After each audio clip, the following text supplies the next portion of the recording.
So let's start with our basic elements of the body and positioning. This is a huge thing for me. I focus on this a lot as someone who was injured earlier on due to poor positioning and just poor practice technique. This is something that I've really dived into and spent a lot of life researching and incorporating into my own practice. So what you want to do is make sure that you are sitting feet flat on the floor, and you want to make sure, let me tilt my camera down here, when you are sitting, a lot of people make the mistake of sitting way back here, right? Because this is naturally how we would sit, and this is comfortable. I don't want you to be comfortable. I want you to be prepared to tackle what you have at hand. So I want you to sit.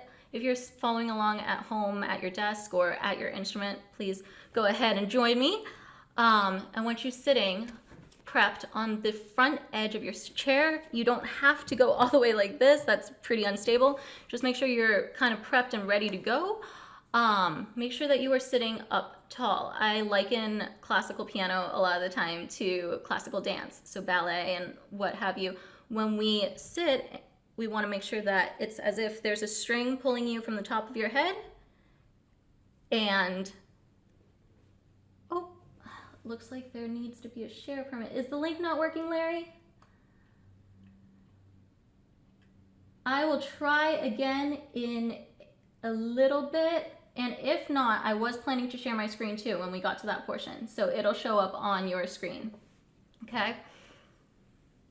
All right, so when we are sitting, make sure that you are sitting up tall. One thing that I tell my students from the very beginning is it is very natural when you are at the piano to have your elbows kind of collapse inward so that they're kind of touching your torso like this. This is very natural.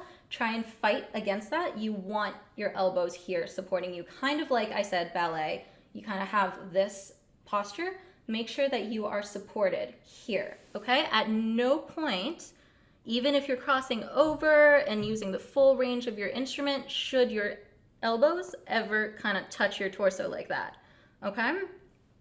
So in terms of hand position, just kind of lay it down at your side as if you were walking. Feel that natural C curve and just kind of place it right onto the piano here, okay? So that natural curve is where you want to be. When you start the piano, maybe because it's a new instrument and we're not quite familiar with it yet, a lot of people end up with this claw, okay? So you want to watch out for this. If at any point you hear the clicking of nails against the keys, you've gone a little bit too far into this curvature, okay? So remember to keep everything relaxed. Everything should feel natural, like you could do it for hours, like you were not going to get tired, like you're not going to get fatigued, okay? So we want it here.